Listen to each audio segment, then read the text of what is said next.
Well, guys, so today I am back on the job. We're going to try to finish up that job for the hot tub that I'm doing. It's once again a swap job, so the longer that I have to work on it, the less money I save. So it's kind of a balance of doing the best quality work I can, but at the fastest rate, right? Or fastest pace. So we're on to that. We've got a ton of cleanup still left to do from what we've already done, but the PT, the Power Track 425, makes that way faster and way easier.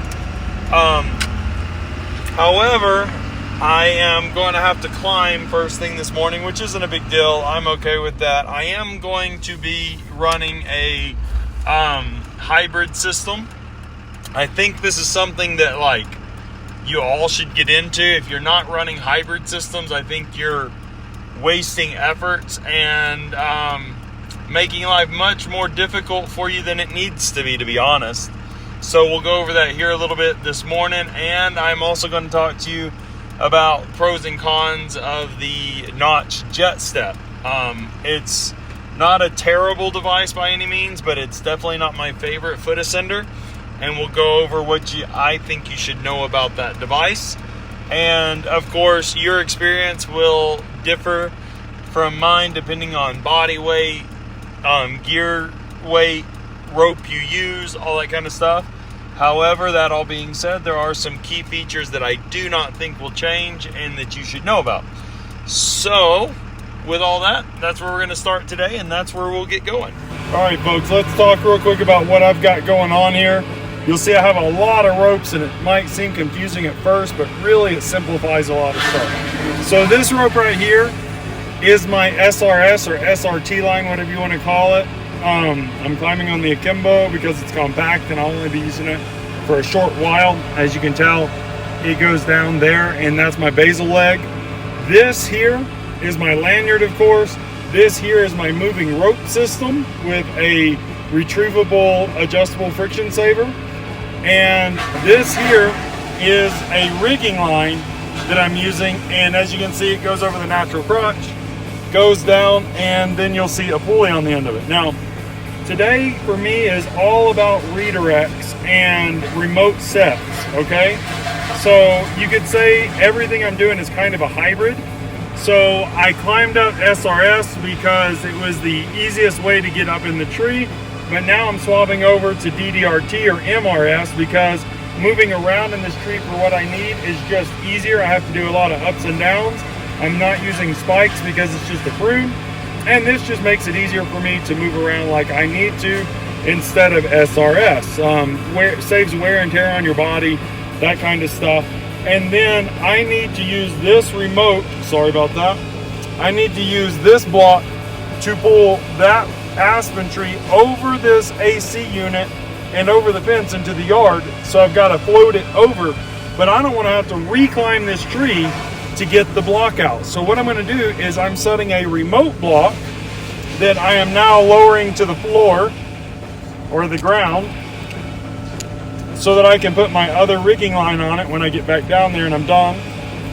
And I can then come back and get it, retrieve it from the ground, because I will basal this leg that's going down to the ground on this side out of the bag, and then I don't have to climb back up the tree and get it. Now, of course, you have to remember that there are some applied forces because this is a basal setup, so your whatever the load on the pulley is going to be doubled at this upper area. So you wouldn't want to just do this for anything. You'd want to make sure your line is, the tree union is really strong, and that you're not putting 6,000 pounds on a pulley, because that'd be 12,000 pounds here if this can't handle it. But I'm not doing anything like that. That tree's only a couple thousand pounds total because it's dead, and I'm not even taking the whole thing in one go. So, that being the case, this is just a really quick and easy setup for me to use, and once I get on the ground, I'll show you the rest of it down there.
Well, so we got the nubs cut off of this willow tree. We're gonna leave that one like it is because they wanted some of that branch material over there to be left. So I had to get a few more things of dead out of here than I had expected. Wasn't what I was really anticipating.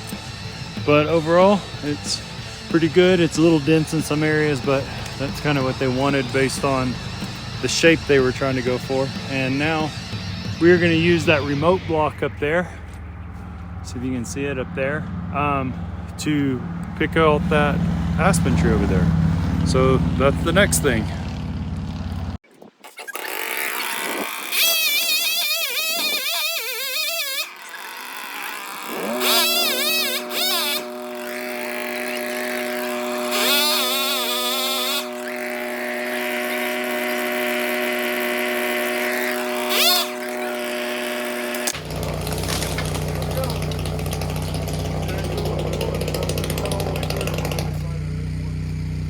So, can you pull it up, back up? Try to pull it up. Okay, hold on, stop there. Just wanted more space in my line. Oh! Sorry, go ahead. Okay, go ahead and do yours. Am I back?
Well, guys, we got most of the climbing. Well, we got all the climbing that needed to be done today. We got most of the cleanup done.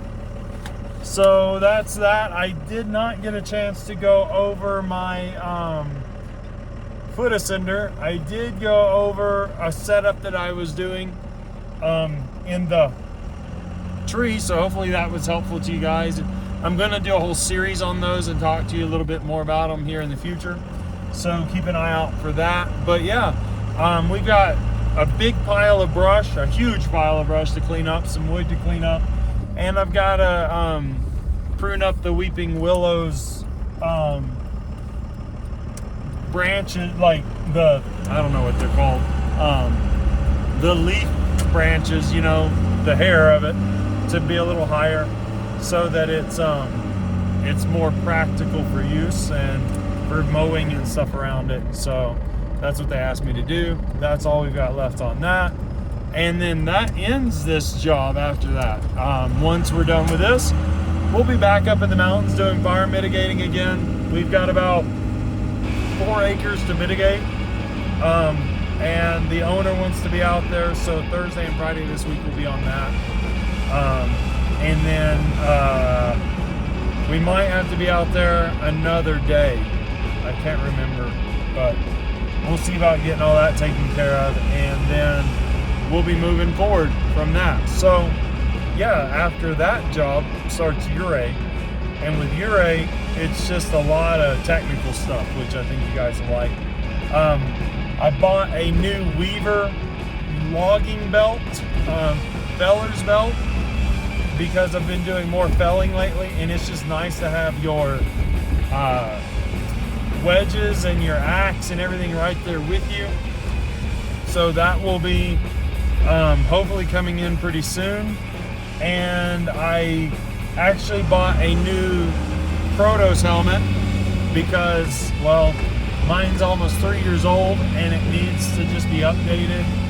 I don't like to have them too long because the plastic gets UV worn out. It's got some like white areas on it where the plastic has been hit before and things, and it's just fatigued and it needs to be updated.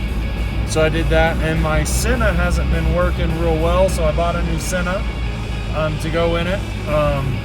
Yeah, more than I wanted to spend right now with everything going on, but hey, safety, you know, it pays. That helmet has paid for itself many times over, and I would hate to try to be saving some money and get myself hurt for a few $100s. So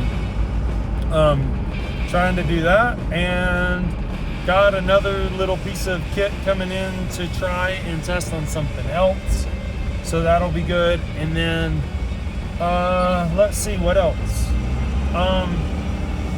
Had a successful float with that tree, which was nice. And yeah, that's kind of it for today. So we'll show you the job all cleaned up tomorrow, and then us moving everything over to another one. It's supposed to be raining tomorrow. Hopefully it just rains tomorrow and it's done, because we need to get on to other work. But we'll see what happens. So yeah, hope you guys are liking the daily videos or whatever that I can do, and I will talk to you guys all later. Take care. Bye.